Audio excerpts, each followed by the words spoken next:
Hello, everyone. We are here with Rick and Romina Kobiljack. I'm so excited that you are here today and sharing a little bit about your time here and your ministry here at Hope Church. Tell me, how long have you been at Hope Church, and what led you to Hope Church in the first place? Well, we've been here since '95 when I got transferred from Chicago down to Houston. And we started our church shopping. Hope was the first church we came to. And because we had a friend in Chicago. Her name was Ruth DeYoung, and she invited us to come and check Hope Church first. And we did. We loved the message. We really liked the people, and here we are. It's been wonderful knowing Rick and Romina. So one of the ministries that y'all have been very influential in and active in is our greeter ministry. When did you get started in the greeter ministry, and how did you become involved in it? We started we've been doing this on and off for many years. But regularly, we started about 5 to 6 years ago when actually Bill asked us to participate, and I'm glad that we said yes. What have been some of the things that you've enjoyed most about serving as a greeter? I think it's a chance to see everybody who comes into the church. You sit in your corner of the church many times and you kind of forget most of the congregation. So you meet people, you see the young people coming in, the families, and it's very encouraging to your own self-understanding of the church and its outreach to people and who the body of Christ represents. I think of what someone has said about worship on Sunday morning, that it should be like heaven on earth. And maybe you can reflect on this, how greeters serve as a first impression to guests. How meaningful has it been to you to be able to be that first impression of friendliness and Christ's love to someone?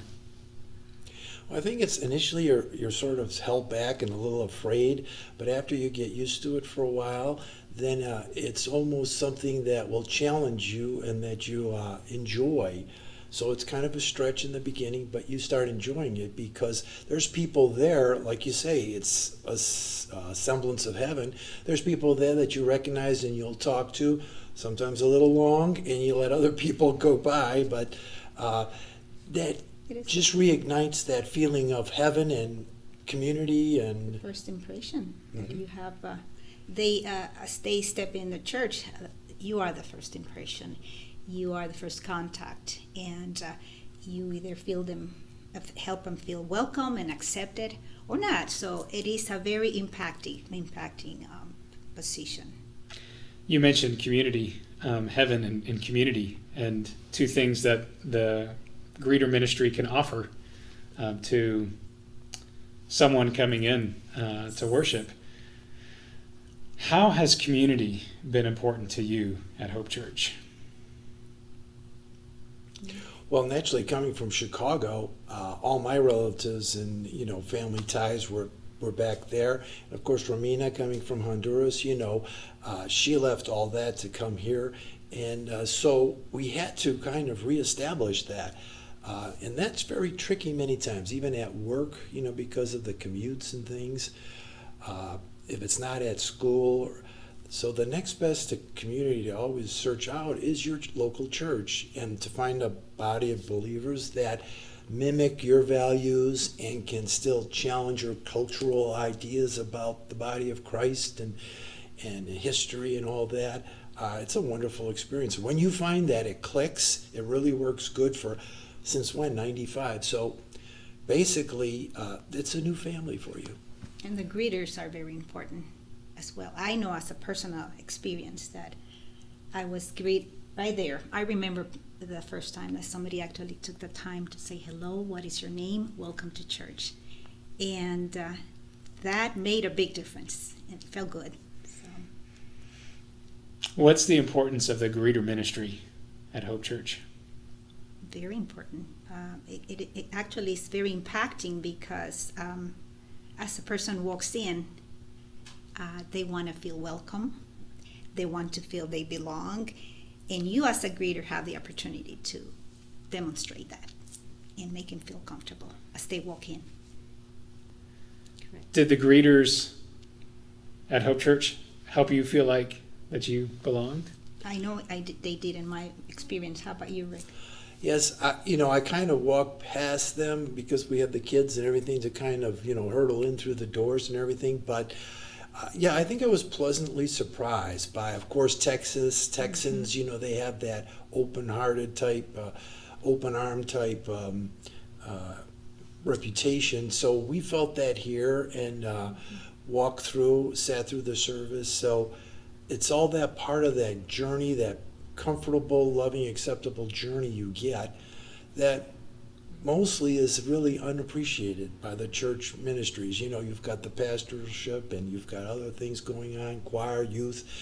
But this is the front line, like Romina says. It's the trenches, and you have that opportunity to really score big in showing Christ's love to people that you don't even know many times.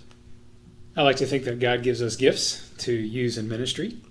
What gifts do you think you've used serving as a greeter at Hope Church?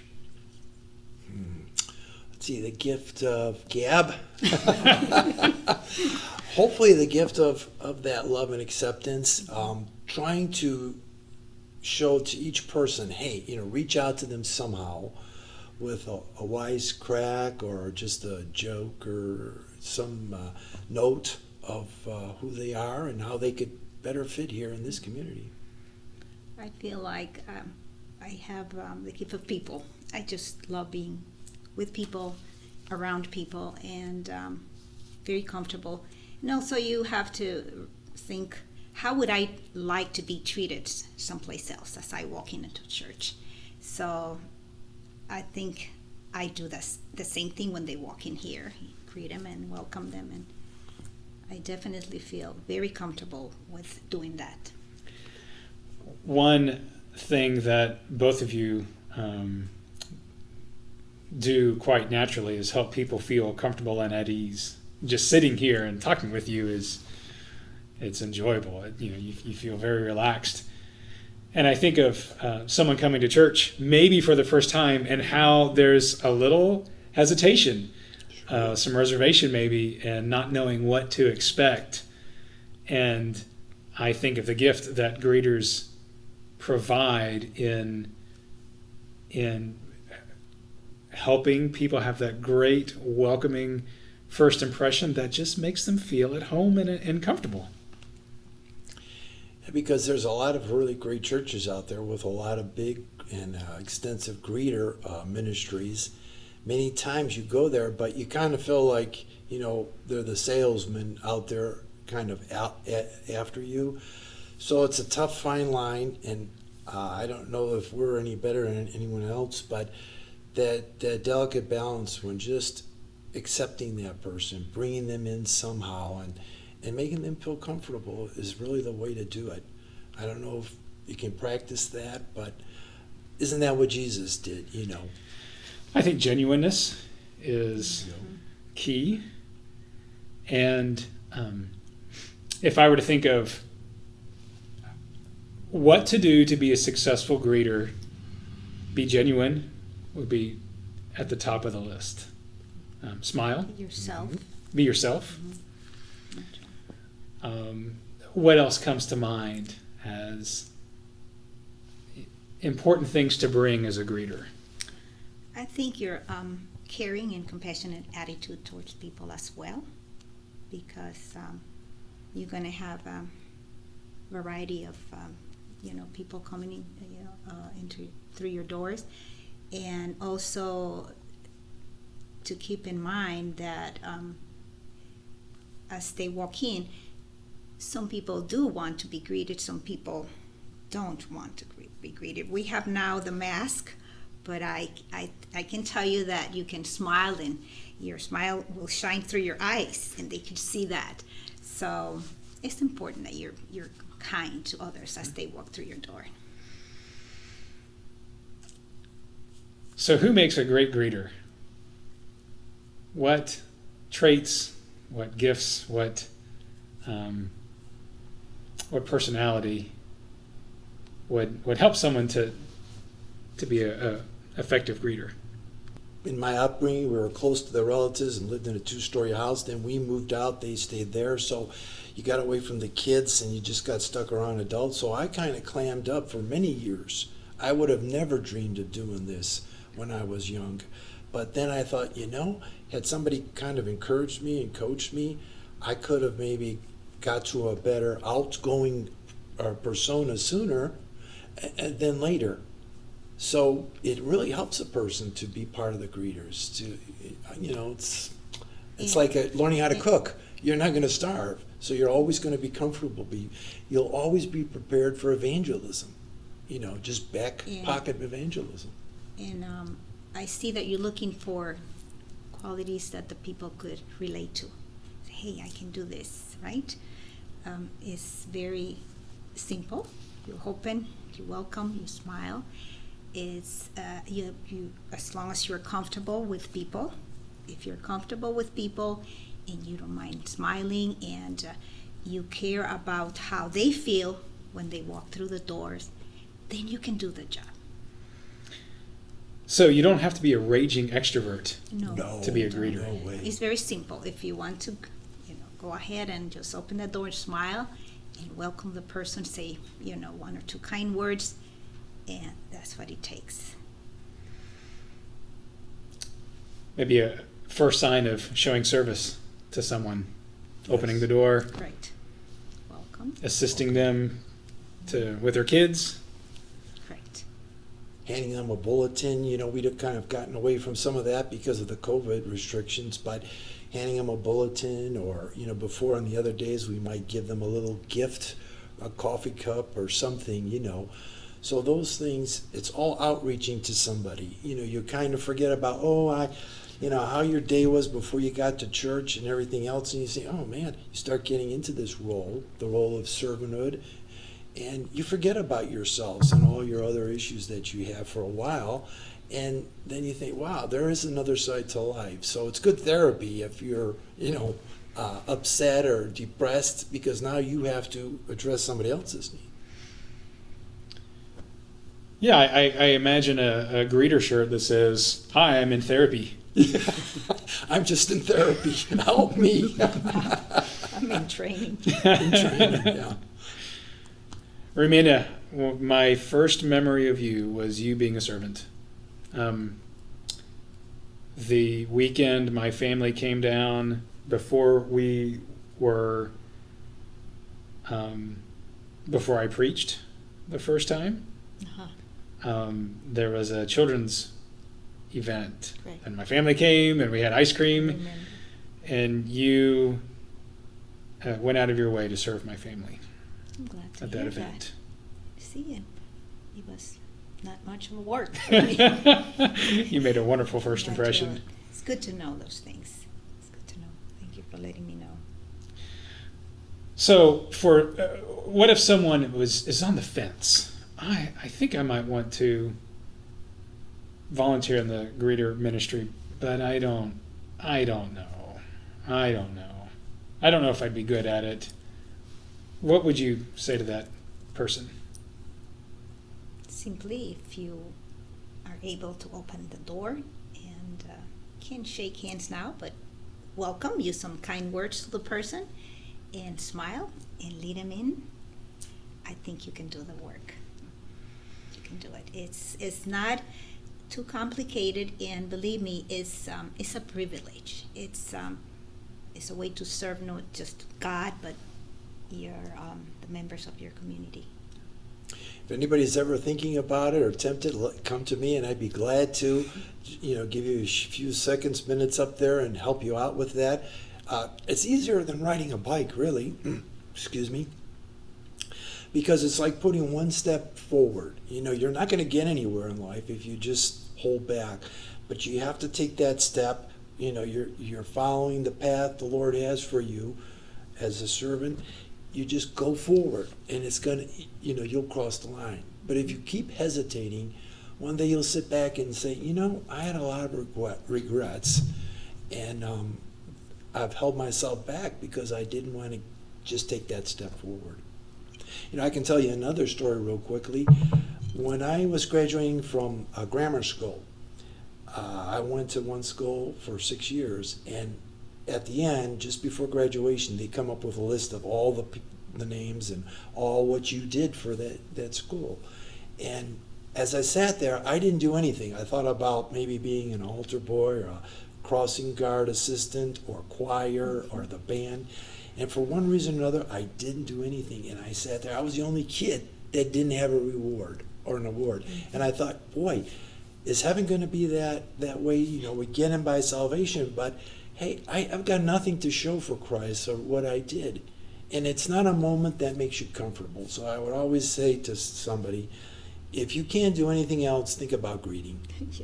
All you have to do is open that door, smile, and God will help you with the rest. And what comes to mind is every person that is needed to help someone, especially someone that's a little nervous about coming to church, to feel comfortable and to hear the message of Jesus Christ. And it could be the greeter making that first impression, that first line of greeting, the big hello that helps put my heart at ease a little bit. It could be the greeter that the most important person that someone meets going to church. They're going to remember you maybe more than the pastor. They may remember the message, but that first experience, they're going to say, boy, I felt welcome there. Let's go back.